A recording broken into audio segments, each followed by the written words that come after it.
Well, Malcolm, we got to do something about this today.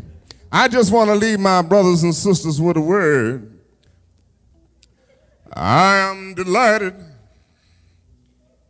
to see all of you here this afternoon in spite of a storm warning.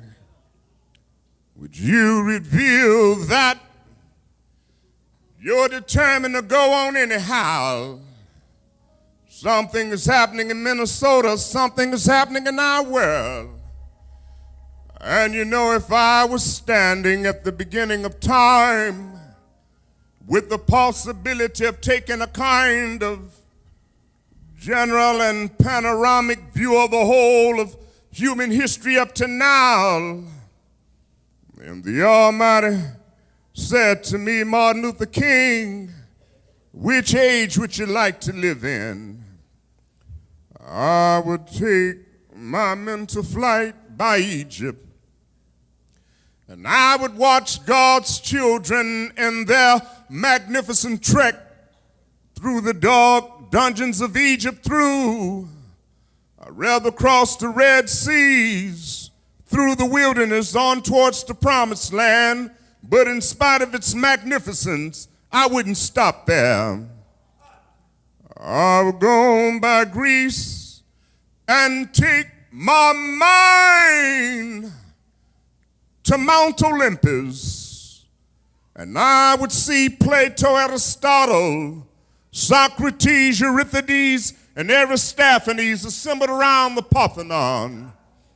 And I would watch them around the Parthenon as they discuss the great and eternal issues of reality. But I wouldn't stop there. I would go on up to the great heyday of the Roman Empire. And I would see developments around that empire through various emperors and leaders. But I wouldn't stop there.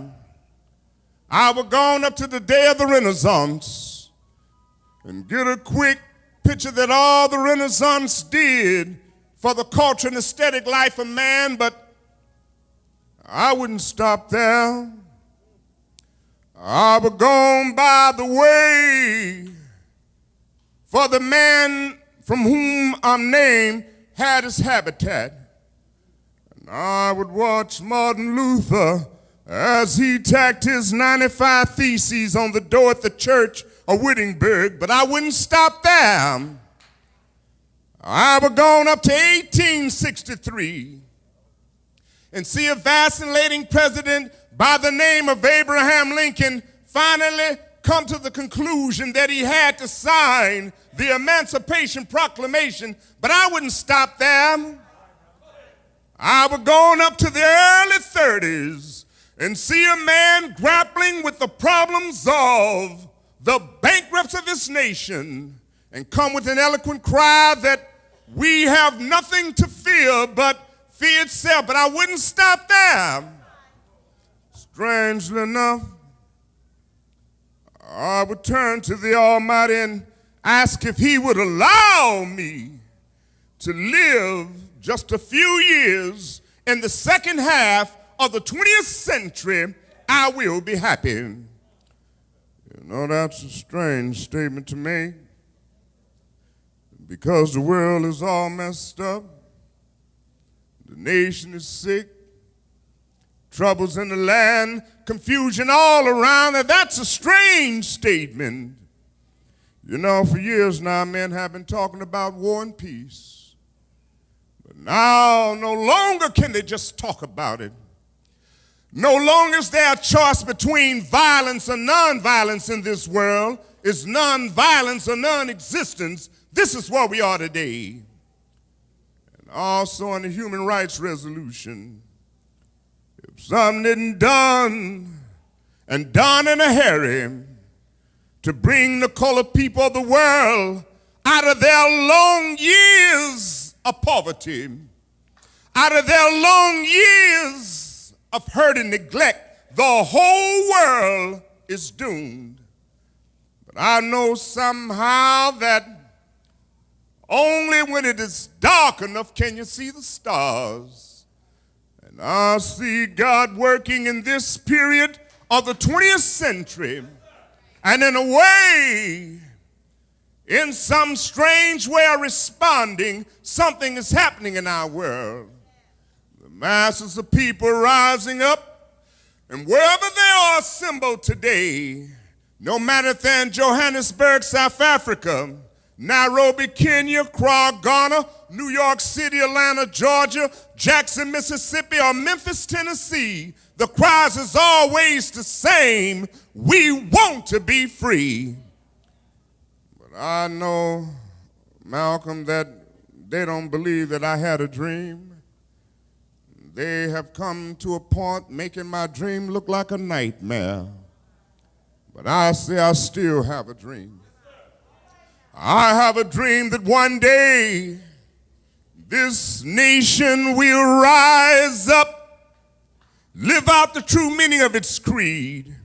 We hold these truths to be self-evident, that all men are created equal. I have a dream that one day on the red hills of Georgia, the sons of former slaves and the sons of former slave owners, will they be able to sit down together at the table of brotherhood? I have a dream that one day, down in Alabama with its vicious races, with its governor having his lips dripping with the words of interposition and nullification, one day right there in Alabama, little black boys and black girls will be able to join hands with little white boys and white girls as sisters and brothers. I have a dream today.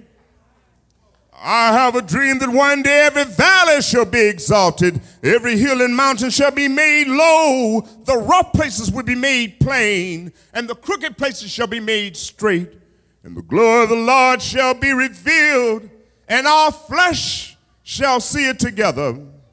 This is my hope. This is the faith that I go back to the South with. With this faith, we will be able to hew out of the mountain of despair a stone of hope. With this faith, we will be able to transform the jangling discards of our nation into a beautiful symphony of brotherhood. With this faith, we will be able to work together, to pray together, to go to jail together, to stand up for freedom together, knowing that we will be free one day. So let freedom ring. Let freedom ring from the prodigious hilltops of New Hampshire. Let freedom ring from the mighty mountains of New York. Let freedom ring from the heightened Alleghanies of Pennsylvania. Let freedom ring from the snow-capped Rockies of Colorado. Let freedom ring from the curvaceous slopes of California. But not only that, let freedom ring from Stone Mountain of Georgia. Let freedom ring from Lookout Mountain in Tennessee. Let freedom ring from every hill and molehill of Mississippi, from every mountainside. Let freedom ring. And when this happens, when we allow freedom to ring, when we let it ring from every village and every hamlet, from every state and every city, we will be able to speed up that day when all of God's children, black men and white men, Jew and Gentile, Protestant and Catholic, will be able to join hands and sing in the words of the old Negro spiritual, free at last, thank God Almighty, we're free at last.